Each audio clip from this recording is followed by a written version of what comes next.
Hello, my name is Caitlin Moyer, and I am a third grade teacher at Greencastle Antrim Elementary School, and I'm also the mom of two littles. I wanted to start by saying congratulations. Congratulations on the little miracle that's growing inside of you, the life that you get to bring into this world and raise up. Congratulations on starting this incredible journey of parenthood. I've only been a mom for 2 years, but I've already learned a lot. The early stages of parenthood has its challenges, with lack of sleep and constantly putting your baby's needs above your own.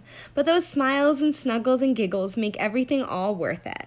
You'll also find yourself face to face with what seems like millions of decisions to be made every day. Will you bottle or breastfeed? Will you swaddle or unswaddle? Will you use a pacifier or not? And those are just the beginning decisions. When your baby starts to move around and show their personality, now you have to decide what kind of parenting style you have. How will you discipline? How will you reward? What expectations will you have for your child and for yourself as a parent? But with all of these decisions and every choice that you make, you'll be doing everything out of love. You want to do the absolute best for your child, and you want them to have the most incredible life, full of possibilities and potential. You want them to grow into a happy, intelligent person that makes a difference in society. You want them to know every single day how much you love them. When it comes to giving them the very best start in school, they can start as early as now. What you may not know is that by the time your child reaches age 4, they could already have a 30 million word gap. That means another child that's going into school could have already heard 30 million more words than your child has. This puts them at a disadvantage from the very beginning. But there's an easy way to solve this. Children acquire vocabulary not just from listening to you talk to them and interact with them, but more importantly, they pick up these words from the stories that you read to them. Reading to your child every day will have an immense impact on how smart they can become. It may seem kind of silly to be reading to your baby when they can't understand what you're saying, but they can pick up quicker than you might realize.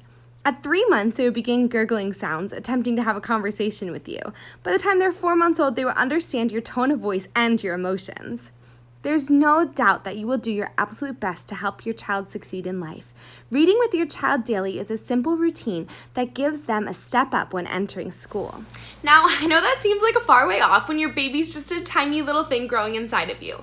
But by starting these practices now and making reading a priority, you can have a lasting impact on your child's education. Children who do not have much exposure to reading are limited in their vocabulary knowledge. Over a period of time, these children fail to keep up in vocabulary knowledge with their peers who are reading. In just 5 short years, your child will be expected to know the letters of the alphabet and the sounds they make, write their uppercase and lowercase letters, and even recognize common written words.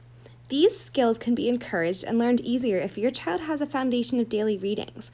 It will not be long before they show an interest in reading to themselves, looking at the letters, finding things in the pictures, and asking questions about the things they see and hear in their books. All of these things help your child to learn and grow. Reading not only teaches children new vocabulary, but it opens up their imagination to new worlds, teaches important life lessons, helps them learn about things they haven't seen yet, and helps build your bond even stronger. When it comes to our home library, I've collected our books in a number of ways. Baby shower gifts, yard sales, hand-me-downs, thrift stores, and very occasionally I've bought a book brand new. You can go to the library or visit one of the little free libraries around town. My son has his favorites that he has us read to him every single night, and then there's the excitement in his eyes when he hears a news story for the first time. He loves reading and looking at all his books, and it warms my heart to know the good his reading is doing. This word gap and the struggle that we see in children coming into school and throughout their education is heartbreaking to us as teachers, knowing there is a simple way to fix it by just reading with your children for 15 minutes a day.